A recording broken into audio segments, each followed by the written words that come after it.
ಈಗ ನಿಮಗಿರುವಂಥ ಜವಾಬ್ದಾರಿ ಶಿವಮೊಗ್ಗ ಅಂತ ಬಂದಾಗ ಭದ್ರಾವತಿ JDS ಬೆಲ್ಟ್ ಇದೆ, ಸೊರಬದಲ್ಲೂ ಕೂಡ ಒಂದು JDS ಓಟ್ಗಳಿದೆ, ಜೊತೆಗೆ ನಿಮ್ಮ ಕ್ಷೇತ್ರ ಆಗಿರ್ಬೋದು.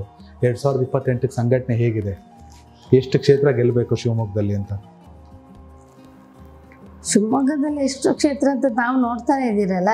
ಈ ಮೊನ್ನೆ ನಿಖಿಲ್ ಅವರು ಬಂದಿದ್ರು, ಇಲ್ಲಿ ಕಾರ್ಯಕ್ರಮಗಳನ್ನು ಮಾಡಿದಾಗ 2-3 ಕ್ಷೇತ್ರಗಳನ್ನ ಕಾನ್ಸಂಟ್ರೇಷನ್ ಮಾಡಿ ಹೋಗಿದ್ದಾರೆ. ನಂದೊಂದು ಅಪ್ಪಾಜಿಗೌಡ್ರ ಕಾನ್ಸ್ಟಿಟ್ಯೂನ್ಸಿ, ಅಲ್ಲಿ ಹೇಳೋದು ಅಪ್ಪಾಜಿಗೌಡ್ರ ಅಭಿಮಾನಿಗಳು ತುಂಬ ಇದ್ದಾರೆ ಭದ್ರಾವತಿಯಲ್ಲಿ, ಈಗಲೂ ಸಹ ಇದ್ದಾರೆ.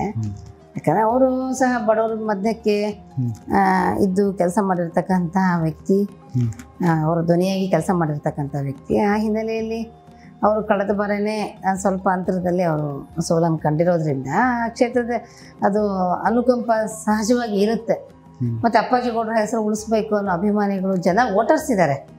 ಲೀಡರ್ಸ್ಗಳು ಸ್ವಲ್ಪ ಕೊರತೆ ಕಾಣಬಹುದು ನಮ್ಗಲ್ಲಿ. ಅದು ಎಲೆಕ್ಷನ್ಸ್ ಹತ್ರ ಬರೋಷ್ಟೊತ್ತಿಗೆ ಸರಿಯಾಗಿಬಿಡುತ್ತೆ ಅಂತ ನಮ್ಗನ್ಸುತ್ತೆ.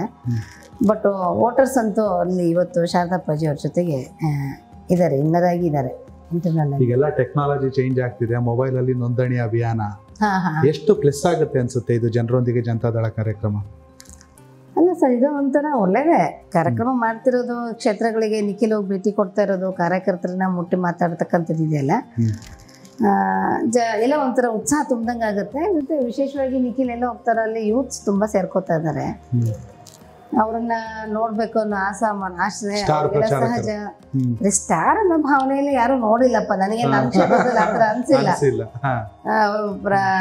ಅದೊಂದು ಹಾಬಿ ಅವರಿಗೆ, ಅವ್ರು ಮಾಡ್ತಾ ಇದ್ದಾರೆ.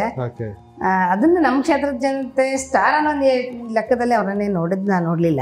ನಿಖಿಲ್ ಕುಮಾರಸ್ವಾಮಿ ಅಂತಾನೆ ಅಬ್ಸರ್ವೇಷನ್ಸ್ ಇದೆ ಅವ್ರು ನನ್ನ ದೃಷ್ಟಿಯಲ್ಲಿ. ಬಟ್ ಅವರೆಲ್ಲ ಹೋದ ಕಡೆಗೆಲ್ಲ ಒಳ್ಳೆ ಕಾರ್ಯಕ್ರಮ ಕೊಡ್ತಾ ಇದ್ದಾರೆ ಜನ.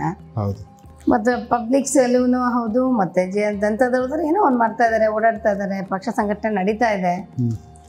ಮತ್ತು ಕಾರ್ಯಕರ್ತರಲ್ಲಿ ಒಂದು ಹೆಚ್ಚಿನ ಹುಮ್ಮಸ್ಸು ತುಂಬಿದಂಗೆ ಆಗುತ್ತೆ, ಹುರುಪು ಬರುತ್ತೆ, ಆಗ್ತಾ ಇದೆ, ತೊಂದರೆ ಆಗೋದಿಲ್ಲ. ಕನೆಕ್ಟ್ ಕರ್ನಾಟಕ, ಇದು ನಿಮ್ಮ ನೆಟ್ವರ್ಕ್.